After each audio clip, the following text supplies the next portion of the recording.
खरी खरी न्यूज़ ने 8 अक्टूबर को आपको बताया था कि दुष्यंत चौटाला की गलतियों के चलते उनका 6 लाख का वोट बैंक उनको छोड़कर चला गया है। दुष्यंत चौटाला ने साथ छोड़ रहे पार्टी के नेताओं को लेकर अभी तक कोई सबक नहीं सीखा है, जिसके चलते उनकी पार्टी का एक और बड़ा विकेट गिरता हुआ नजर आ रहा है।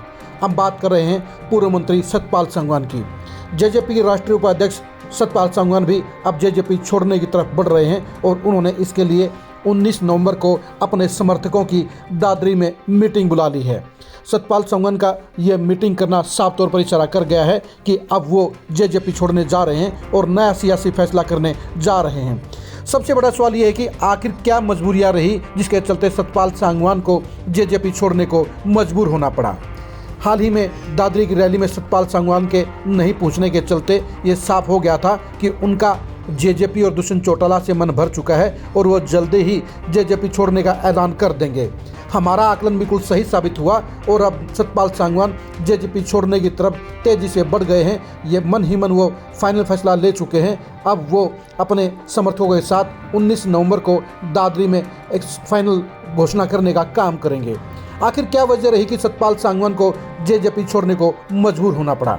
सतपाल सांगवान के करीबी लोगों का कहना है कि सतपाल सांगवान को पार्टी के अंदर वो मान सम्मान वो रसूख नहीं मिला जिसकी वो उम्मीद कर रहे थे। सरकार में भागीदारी होने के बावजूद सतपाल सांगवान को दुष्यंत चौटाला ने वो इम्पोर्टेंस वो महत्व नहीं दिया जो उनकी वरिष्ठता के हिसाब से उनको मिलनी चाहिए थी। कहीं ना कहीं दुष्यंत चौटाला के फ्रेम में सतपाल सांगवान फिट नहीं बैठे, जिसके चलते 4 साल के दौरान वो पार्टी के बड़े पदाधिकारी होते हुए, बड़े नेता होते हुए भी कभी भी जेजेपी के साथ कंधे से कंधा मिलाते हुए नजर नहीं आए। इसके लिए सतपाल सांगवान की बजाय दुष्यंत चौटाला ज़्यादा कसूरवार हैं, क्योंकि दुष्यंत चौटाला अभी तक पार्टी के उन नेताओं को साथ लेकर चलने में सफल नहीं हुए हैं जो दूसरी पार्टियों को छोड़कर 2019 के चुनाव से पहले जेजेपी में आए थे। सतपाल सांगवान हरियाणा की सियासत के बड़े चेहरे हैं, वो पूर्व मंत्री भी हैं और उनका अपने इलाके में बड़ा रसूख है। 2024 के चुनाव में भी सतपाल सांगवान ने जेजेपी के लिए मजबूती से चुनाव लड़ने का काम किया था। सरकार में साझेदारी आने के बाद सतपाल सांगवान को जो इम्पोर्टेंस मिलनी चाहिए थी वो दुष्यंत चौटाला नहीं दे पाए। यहाँ तक कि नैना सिंह चौटाला के बार बार दादरी आने के बावजूद उनके साथ मिलने का कार्यक्रम नहीं बनाया गया, उनके साथ मेलजोल नहीं बढ़ाया गया। यहाँ तक कि दादरी का ऑफिस खोलने के समय भी सतपाल सांगवान से कोई मशवरा नहीं किया गया।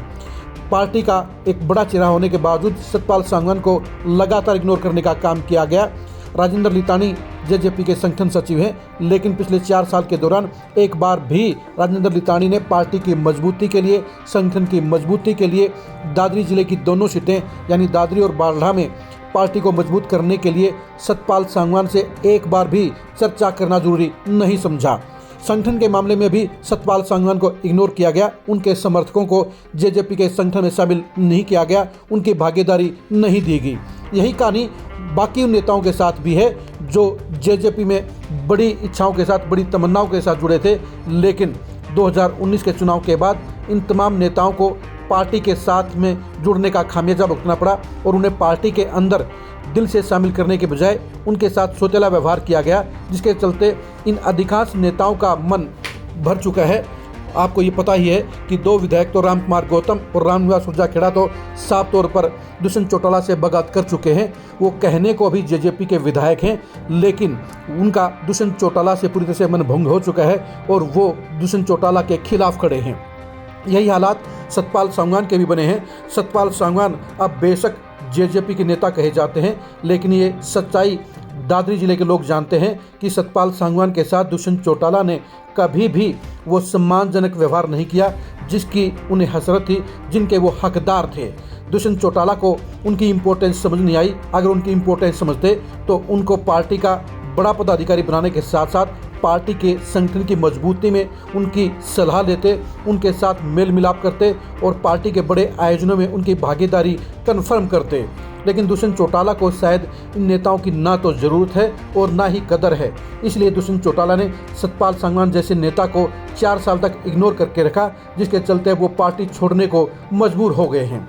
अगर सतपाल सांगवान ने जेजेपी को छोड़ने का फैसला लिया तो उसके लिए कसूरवार सबसे ज़्यादा दुष्यंत चौटाला ही होंगे, क्योंकि दुष्यंत चौटाला इसमें जेजेपी की मुखिया हैं, वो प्रदेश के डिप्टी सीएम हैं। ऐसे में पार्टी के नेताओं को साथ जोड़कर रखना, उनके साथ संबंध मजबूत रखना और पार्टी के कामकाज में उनका सहयोग लेना उनकी ही जिम्मेदारी है।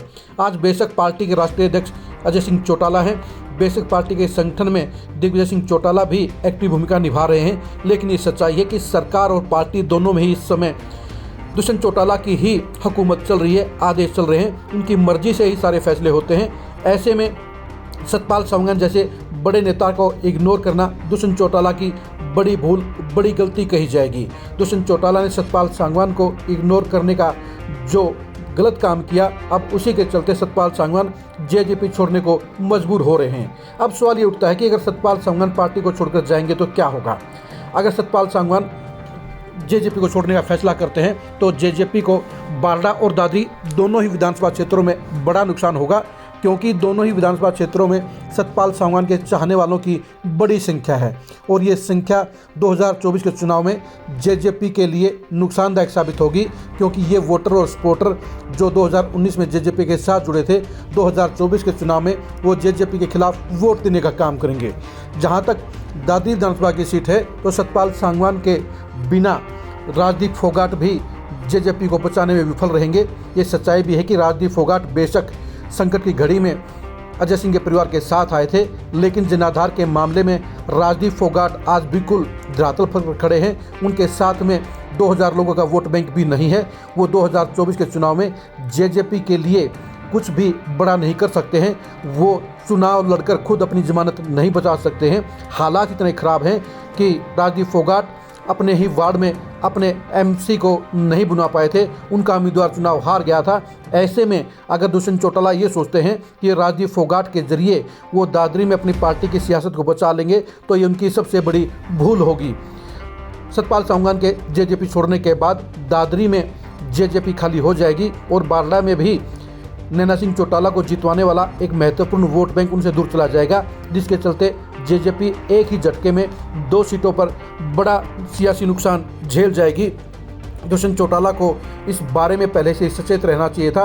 उनको सतपाल सांगवान की इम्पोर्टेंस को समझना चाहिए था, क्योंकि सतपाल सांगवान जैसे गिने चुने नेता ही जेजेपी के अंदर हैं। बाकी के नौरत्नों के भरोसे ही जेजेपी अगर चलेगी तो उसका विकास होने के बजाय 2024 में बंटाधार होने के आसार और आशंका ज़्यादा रहेगी। सतपाल सांगवान 2024 को लेकर खुद चुनाव लड़ने के इच्छुक नहीं थे। वो तो खुद ही जेजेपी के अंदर अपने रसूख, अपने अनुभव का फ़ायदा देकर दुष्यंत चौटाला को मजबूत करने की हसरत रखते थे। लेकिन दिक्कत इस बात की है कि दुष्यंत चौटाला को कभी भी सतपाल सांगवान के अंदर ना तो बुजुर्ग नेता नजर आया, ना कभी बड़ा चेहरा नजर आया, ना रसूखदार शख्सियत नजर आई, बल्कि 4 साल के दौरान उन्होंने सतपाल सांगवान को कभी भी बराबरी का दर्जा देने का काम नहीं किया।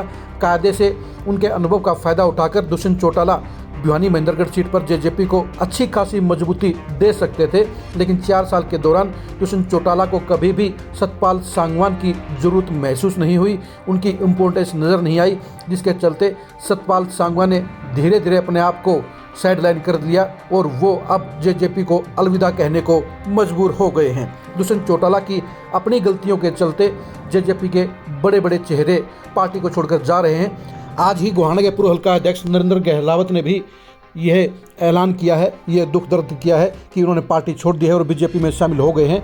नरेंद्र गहलावत ने भी इशारों में इस बात का दुख जाहिर किया है कि एक बड़े नेता के चलते उन्हें जेजेपी छोड़ने को मजबूर होना पड़ा है।